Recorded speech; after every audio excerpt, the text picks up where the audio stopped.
Programming a second multiple or group control point. Using the existing remote, turn it around and push the program button at the back until the motor performs a brief up and down movement.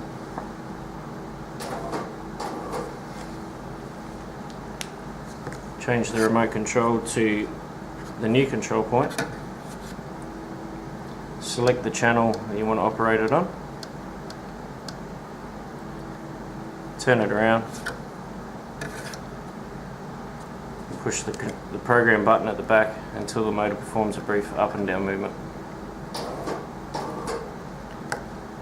We now have another control point.